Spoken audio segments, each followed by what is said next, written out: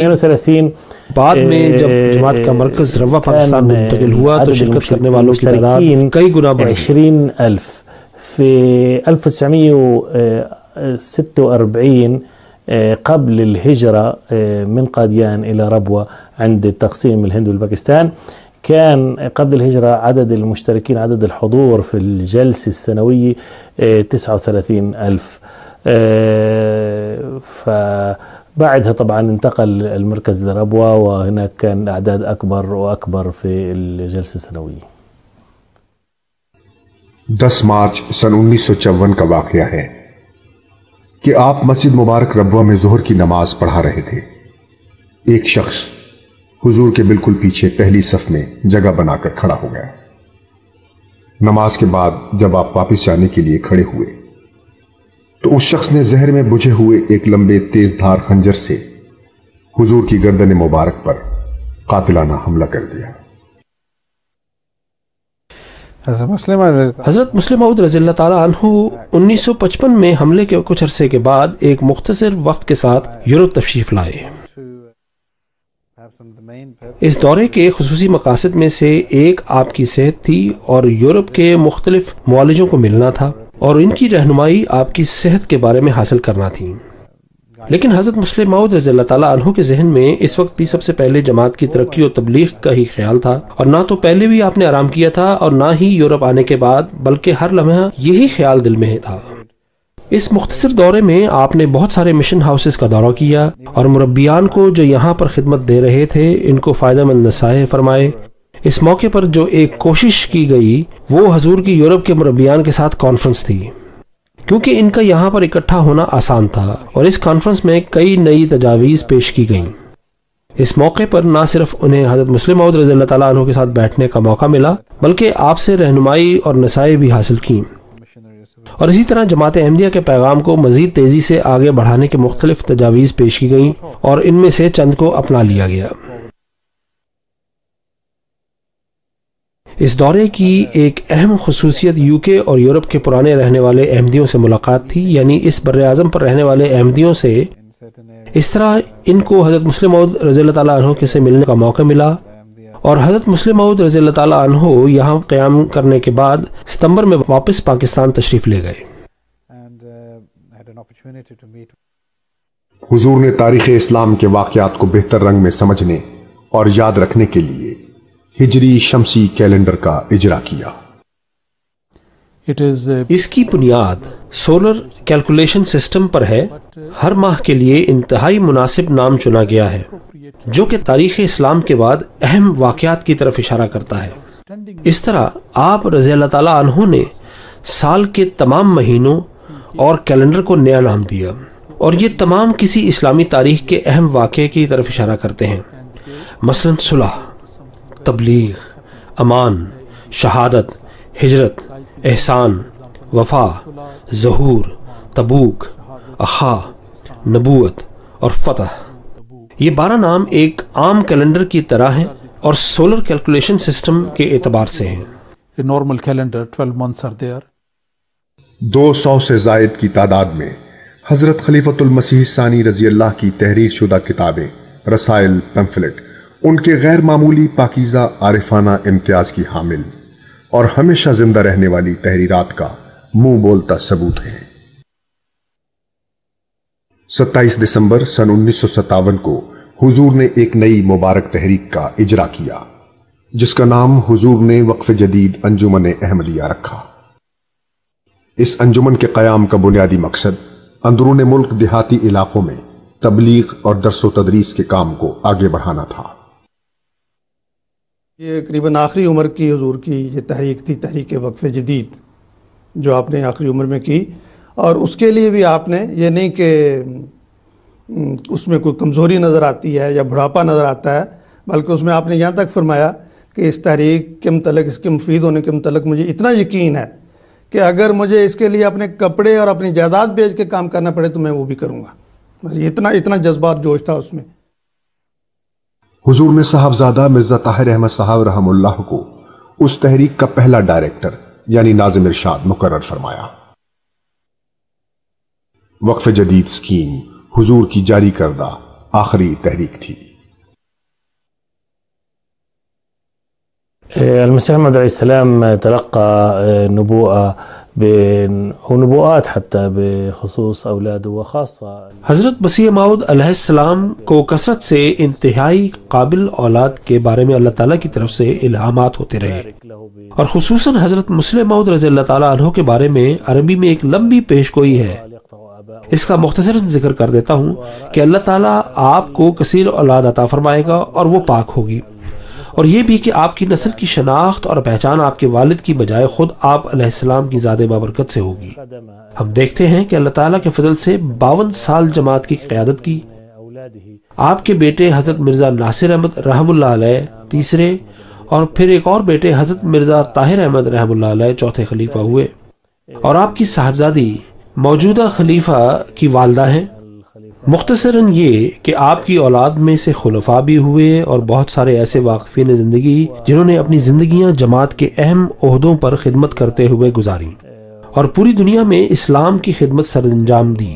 ابن اخو جاء الخليفة الخامس حضرت مرزا مسرور أحمد، فهذه البركات رأينا أن من أولاد المصلح الموعود الخليفة الثاني ومن بناته أيضا جاء الخلفاء ورجال الذين حصلوا على مناصب عليا في الجماعة وخدموا الجماعة بكل حب وتفاني، خدموا الإسلام في جميع أنحاء المعمورة۔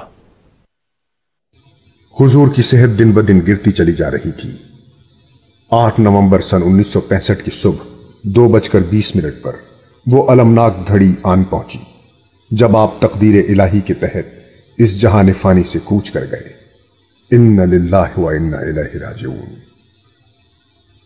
اس دردناک خبر نے جماعت کو ہلا کر رکھ دیا۔ ہر فرد جماعت کا اپنے محبوب عظیم کوہ وقار آقا کی مفارقت پر غم سے برا حال تھا۔ ان کے گہری دلی صدمے کا اندازہ ورطۂ تحریر میں لانا ناممکن ہے۔ ان کے لیے یہ صدمہ انتہائی پریشان کن اور کمر توڑ دینے والا تھا۔ ایسا محسوس ہوتا تھا کہ یہ خلا پر ہونا اگر ناممکن نہیں تو مشکل ترین ہے۔ بہرحال ہر ایک نے جان لیا کہ اللہ کی منشا یہی ہے اور کوئی انسان لافانی نہیں۔ ممبران جماعت دیوانہ وار ربوہ کی طرف چل پڑے۔ کثیر تعداد میں احباب جماعت ربوہ اکٹھے ہو گئے تاکہ باہم مل کر غم بانٹیں اور اس مقدس ہستی کی عظیم یادوں کو خراج تحسین پیش کریں جس نے نصف صدی سے بھی زائد عرصے تک جماعت کی ہر قدم پر رہنمائی فرمائی، اپنا پیار، ہمدردی اور سرپرستی ہر فرد جماعت کو بلا امتیاز عطا کی۔